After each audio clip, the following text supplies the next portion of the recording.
Hi everyone, कैसे आप सब लोग। I hope all are fine.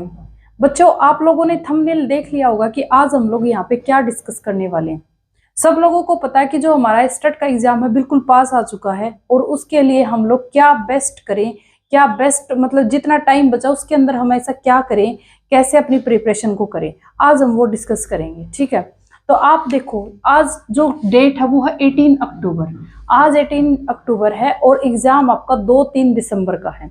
तो आपके पास जो 44 डेज है ना, 44 डेज नहीं है, 44 वाले दिन तो आपका एग्जाम है। ठीक है, तो हमारे पास जो नेट है वो है 42 डेज। ठीक है, नेट है 42 डेज, 42 43 जितना भी ये मान लो आप। ठीक है, उससे कोई फर्क नहीं पड़ता। अब आप एक चीज देखो बच्चों, यहाँ पर मतलब इतने टाइम के अंदर आपको जो नेक्स्ट मंथ है उसके अंदर बहुत सारे फेस्टिवल है। नेक्स्ट मंथ के अंदर बहुत सारे फेस्टिवल है, दिवाली है, दशहरा है और लेडीज का करवा चौथ है, जो पता नहीं क्यों इतना मतलब ज्यादा है। चलो ठीक है, वो एक वो है। ठीक है, तो आप लोग ये देखो आपके लिए अपना एग्जाम ज्यादा इंपॉर्टेंट है या फेस्टिवल ज्यादा इंपॉर्टेंट है। अभी से सोच के चलना बच्चों कि आप लोग फेस्टिवल के चक्कर में मत पड़ना अब की बार। ठीक है, अपने एग्जाम को ध्यान में रखो, अपने टारगेट अपने एग्जाम को करो, ना कि फेस्टिवल को। अगर इस बार वाली दिवाली छोड़ दी तो हर बार दिवाली होगी बच्चों।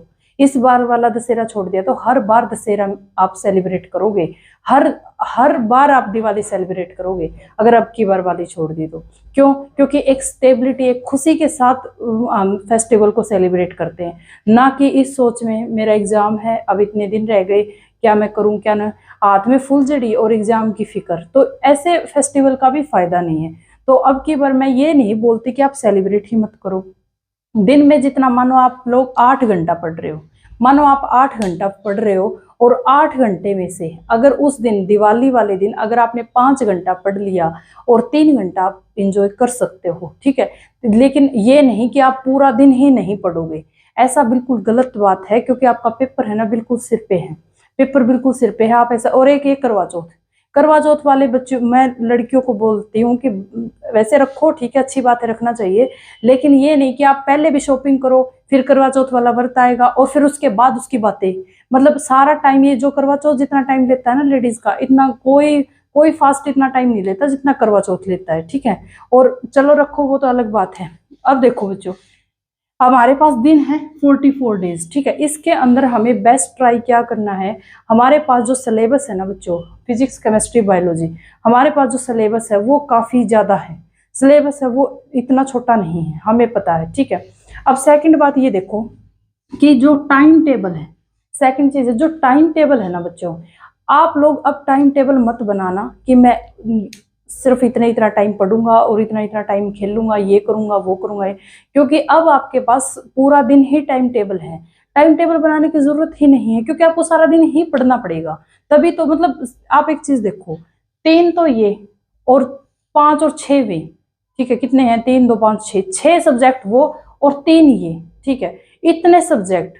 और ये मतलब मैं डरा नहीं रही हूँ किसी बच्चे को कि ऐसा लग रहा हो कि डरा रही हूँ। आपको लोगों को 5 और 8 सब्जेक्ट करने हैं तैयार। ठीक है, और ये भी नहीं कि आप लोग बिल्कुल ऐसे मतलब हवा में करके चले जाओ, क्योंकि आपको सिलेबस का आपको पता है, आपको आपका रिजल्ट भी पता है कि एस्टेट में 4 से 5% रिजल्ट ही आता है। इतना कम रिजल्ट आता है, और जबकि एस्टेट का पेपर इतना मुश्किल भी नहीं है, लेकिन रिजल्ट कितना आता है? 4 से 5%। क्यों? क्योंकि एस्टेट हमने बचपन से सुना हुआ होता है, हमारे बड़े भैया, हमारी चाची ताती सब कुछ देते, सब देते हैं एस्टेट को, सबने एस्टेट का सुना हुआ है। ठीक है, सबने एस्टेट का सुना हुआ और एस्टेट को हम इजी भी मान लेते हैं, मन ही मन में सोचते हैं कि एस्टेट क्या, कुछ नहीं है। ठीक है, लेकिन रिजल्ट आता ही नहीं एस्टेट का। एस्टेट के लिए भी आपको बहुत अच्छे से बैठकर तैयारी करनी है। आपका टाइम टेबल कुछ नहीं, पूरा दिन ही पढ़ो, वही टाइम टेबल है। खाने पीने के लिए आप उठो, आपका टाइम टेबल ये होना चाहिए कि हाँ देखो, अब मैं पूरा दिन पढ़ूंगा, 10 मिनट मुझे फोन देखना है, वो एक अलग चीज है। टाइम टेबल उसके लिए निकालो ना जो आप एक्स्ट्रा चीजें कर रहे हो, इस पढ़ने के लिए थोड़ी ना टाइम टेबल निकालोगे। तो अपनी तैयारी को इस तरीके से करना। आपको 42 डेज हैं जो आपके, उनको बहुत अच्छे से डिवोट करना पड़ेगा आपको, तभी जाके मतलब रिजल्ट मिलेगा। ठीक है, अभी देखो मेरे पास है ना ये 3 सब्जेक्ट हैं हमारे पास। ठीक है, physics chemistry biology, physics chemistry biology 3 subject है हमारे पास। ठीक है, अब हम इनको इन 44 डेज में कंप्लीट कैसे करेंगे, कवर कैसे करेंगे। अब आप एक चीज देखो, पहले तो जो 30 दिन बचे हुए ना एक मंथ के अंदर, यानी कि आज 18 अक्टूबर है, 18 नवंबर तक आपको अपने सिलेबस को कंप्लीट करना है। आपको अपने सिलेबस को कंप्लीट करना, जो बच्चे सेल्फ स्टडी कर रहे हैं, ठीक है, जो बच्चे सेल्फ स्टडी कर रहे हैं एनसीईआरटी को 11th-12th के बेसिक को कंप्लीट करो, रिवीजन करो, ठीक है। और जो बच्चे वीडियो देख रहे हैं, वीडियो को चाहे 2 की स्पीड पे देखो, चाहे 1.5 की स्पीड पे देखो, कैसे भी देखो, अपने सिलेबस को, अब यहाँ पे ये नहीं कि आप सिलेबस को अभी छोड़ दोगे, अभी थोड़ी ना फैसला हुआ है, अभी तो बहुत टाइम है, अभी टाइम बहुत है, इतना कम टाइम नहीं है कि अनस्टेबिलिटी वाला, अभी तो टाइम है। तो आप अपने सिलेबस को कंप्लीट करने की पूरी कोशिश करो कि मैं अपने सिलेबस को कंप्लीट करूंगा, ठीक है। यहाँ पे 30 दिन में अपने सिलेबस को कंप्लीट करो, और साथ में इन्हीं 30 दिन के अंदर रिवीजन, क्योंकि देखो बच्चों, आपने आज 2 चैप्टर किए, ठीक है, रात को जब सोने से पहले 1 या 1.5 घंटा उन चैप्टर की रिवीजन करो, क्योंकि आप अगर रिवाइज नहीं करोगे तो भूल जाओगे, पेपर तक तो कुछ याद ही नहीं रहेगा। तो कंप्लीट सिलेबस प्लस रिवीजन आपको साथ में करना है। जो बच्चे वीडियो देख रहे हैं, या तो वीडियो को स्पीड पे देखो, या वीडियो को आराम से भी देख रहे हो ना, तो भी कोई प्रॉब्लम नहीं है, आपका सिलेबस हो जाएगा। तो आप आराम आराम से 30 दिन तो बहुत होते हैं, ठीक है। तो सिलेबस करो और रिवीजन करो, ठीक है, सिलेबस करो, रिवीजन करो। जो सेल्फ स्टडी वाले बच्चे वो एनसीईआरटी को पढ़ो, 11th-12th के बेसिक को पढ़ो, ठीक है।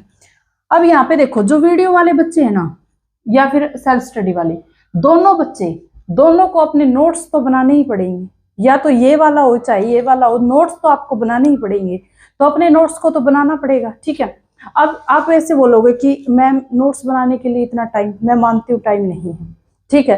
तो अभी इस टाइम पे मैं यूट्यूब को ही प्रेफर करूंगी, क्योंकि सेल्फ स्टडी है। देखो बच्चों, सेल्फ स्टडी अच्छी बात है, मैं तो खुद बिलीव करती हूँ सेल्फ स्टडी में। लेकिन देखो, अगर आप एनसीईआरटी को 11th-12th को मर्ज करोगे, फिर आप अपने नोट्स बनाओगे, उसमें मुझे लगता है टाइम ज्यादा लगेगा। एक आपका अकेले का एफर्ट, एक आपका और टीचर दोनों का एफर्ट, तो आप ज्यादा उसमें, टीचर भी एफर्ट करेगा, आप भी एफर्ट करोगे, तो ज्यादा रिजल्ट उसका आएगा, ठीक है। तो आपके जो फुल नोट्स है, फुल नोट्स जो चैप्टर के पूरे कंप्लीट नोट्स है, वो आपके पास होने चाहिए, प्लस एक शॉर्ट नोट्स आपके पास होने चाहिए। शॉर्ट नोट्स मतलब जो पेपर के टाइम जो मेन फॉर्मूले वगैरह, वो आपके पास जरूर होने चाहिए, ताकि आप पेपर जाते टाइम आप देख सको, ठीक है। शॉर्ट नोट्स होने चाहिए और फुल नोट्स आपके पास होने चाहिए।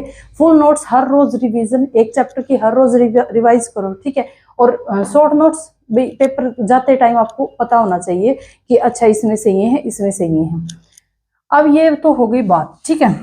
तीसरी बात बच्चों, जो तीसरी बात है ना, जो आपके PYQ, ये 30 दिन की मैंने बता दी ये वाली, ठीक है, 30 दिन की कंप्लीट हो चुकी।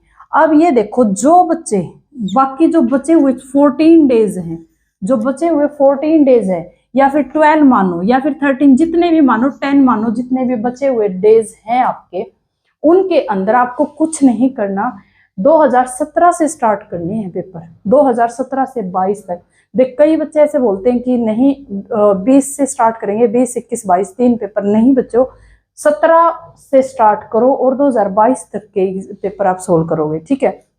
अब एक चीज देखो, 17 में जब आप पेपर सोल्व करोगे, तो हमारे पास कितने पेपर हो गए? 3, 2, 5 पेपर हो गए। एक में 60 क्वेश्चन आते हैं एक पेपर में, तो 5 आपके 300 क्वेश्चन रिवीजन, 300 क्वेश्चन आप करके चले जाओगे पेपर तक। 300 क्वेश्चन बहुत होते हैं, ठीक है। यहाँ पर ये क्वेश्चन बैंक ही है आपका, प्रीवियस ईयर क्वेश्चन भी क्वेश्चन बैंक होते हैं। तो ये आपके 300 क्वेश्चन रिवाइज कराएगा। अब आपने सोचो, 5 ही पेपर हैं आपके, बचे दिन 10 या 12 दिन हैं, 5 पेपर हैं। एक पेपर को एक दिन में ही सोल्व करना है, मतलब ये नहीं कि एक पेपर को 2-3 दिन तक लटकाए फिरोगे आप पेपर को। मैं तो ऐसे बोलती हूँ कि आप अपने पेपर को, जैसे आप पेपर देने जाते हो वैसे सोल्व करो, कि 2.5 घंटा मेरे पास टाइम है, मुझे ये करनी है, ठीक है। उसके अंदर जो भी प्रॉब्लम आई, आपको 10 क्वेश्चन नहीं आए, मानो आपको 15 क्वेश्चन नहीं आए, या 20 भी नहीं आए, तो आपको जो 20 क्वेश्चन नहीं आए उनको देखो कि अच्छा ये कहाँ से पूछा है और कितना मेरा रहता है, ठीक है। या 5 ही दिन में आपके पेपर कंप्लीट होंगे, लेकिन जो 5 दिन में जो आपको मटेरियल निकल के आएगा ना, कि मुझे ये वापस करने हैं, वो देखना आपकी रिवीजन को कितना फास्ट करवाएगा, ठीक है। आपको प्रॉब्लम आई, आपने देखा, फिर आपने रिवाइज किया, दोबारा रिवाइज किया, या कोई टॉपिक है जो छूटा हुआ है, छोटा टॉपिक है, आपने उसको फिर से पढ़ लिया, तो ये जो सबसे ज्यादा फायदा करते हैं ना आपका, इतना कोई नहीं करता। एग्जाम में जाने से पहले मतलब ये होते ही आपको ये लगाने हैं, ठीक है। 5 दिन इनके मानो, 5 दिन इनके चले जाएंगे। एक दिन में जब एक करोगे तो 2 से 2.5 घंटा ही लगेगा। सुबह सुबह बैठ के कर लिया, पूरा दिन जो बचा हुआ है उस पेपर को एनालिसिस करने में लगाओ, और कुछ मत करो, उस पेपर को एनालिसिस करने में लगाओ। आपका देखना रिविजन भी हो जाएगी और कंटेंट भी तैयार हो जाएगा।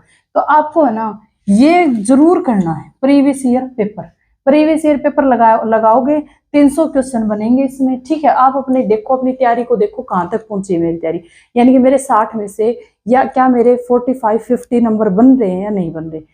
आपकी एवरेज, ऑन एवरेज बच्चों 45 प्लस होनी चाहिए प्रीवियस ईयर पेपर में, बल्कि मैं तो ऐसे बोल रही 50 प्लस होनी चाहिए, क्योंकि आप जो कंटेंट कर रहे हो, अब जो मैं आपको कंटेंट करवा रही हूँ, तो प्रीवियस ईयर तो मैं साथ में ही करवा रही हूँ आपको, ठीक है। वो तो आपको आते ही आएंगे ही, वो तो आपको 50 प्लस होना चाहिए, क्योंकि ये चीज तो आपको आ ही रही है। अब पेपर तो आपको नया मिलेगा, ठीक है, उसमें चीजें नहीं मिलेगी, कंसेप्ट वही है, लेकिन पेपर तो नया है ना। कई बच्चों को तो आता क्वेश्चन भी गलत होएगा। तो यहाँ आपको 45 नहीं 50 प्लस होने चाहिए आपके 60 में से, क्योंकि आपको चीजें आ रही हैं, ठीक है। तो ये बात हो गई यहाँ तक। अब देखो मैं क्या करवाऊंगी आपको, इसमें मैं क्या हेल्प कर सकती हूँ आपकी।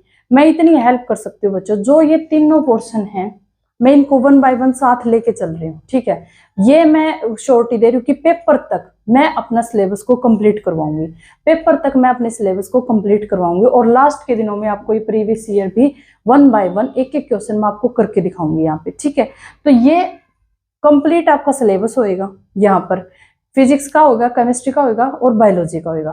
अब किसी बच्चे को लग रहा है कि दिन तो कम है और सिलेबस कम, तो हम अपनी क्लासेस को अब एक्सटेंड कर लेंगे, ठीक है। एक क्लास आ रही थी, 2 हो जाएगी, 3 हो जाएंगी, क्लासेस बड़ी हो जाएंगी, ठीक है, लेकिन सिलेबस कंप्लीट हो जाएगा आपका इन 30 डेज में, या फिर मेरा 30 to 35 डेज में मैं सिलेबस को कंप्लीट करवा दूंगी। साथ में आपको यहाँ पे फुल नोट्स, मैं आपको फुल नोट्स दूंगी, ठीक है। यहाँ पे आपको फुल नोट्स मिल जाएंगे मेरे टेलीग्राम चैनल पे, ठीक है। तो ये हो जाएंगे। शॉर्ट नोट्स आपको खुद बनाने पड़ेंगे, ये मेरे पास नहीं है, शॉर्ट नोट्स मेरे पास नहीं है, फुल नोट्स मेरे पास है, और ये मैं आपको दे दूंगी। शॉर्ट नोट्स आप खुद बनाओगे, ठीक है, और प्रीवियस ईयर पेपर को लास्ट में मैं आपको करवा दूंगी। वीडियो आपकी कंटिन्यू आएंगी, आप चाहे स्पीड पे देखो, आराम आराम से करके देखो, आप चाहे कैसे देखो, अपनी मर्जी है, ठीक है। तो ये ओवरऑल है बच्चों, आपको कैसे तैयारी करनी है, प्रीवियस ईयर को कैसे लगाना है, और 30 डेज मान लो बच्चों आपको अपना सिलेबस कंप्लीट करना है। जितनी मेरी क्लासेस हो चुकी, एक बार उनको पढ़ो, रिवीजन करो, ठीक है। क्लासेस आती रहेंगी, और बार बार ये मैसेज मत करो कि जल्दी जल्दी, मुझे आप लोगों से ज़्यादा जल्दी है। अब मैं ज़्यादा टाइम ऑनलाइन को ही देना चाहती हूँ, ऑनलाइन को ही दूंगी। आपका सिलेबस कंप्लीट हो जाएगा, इतना विश्वास करो, और आपको नोट्स मैं टेलीग्राम पे चैनल पर डाल दूंगी, ठीक है। अपनी प्रैक्टिस करते रहो। Thank you so much.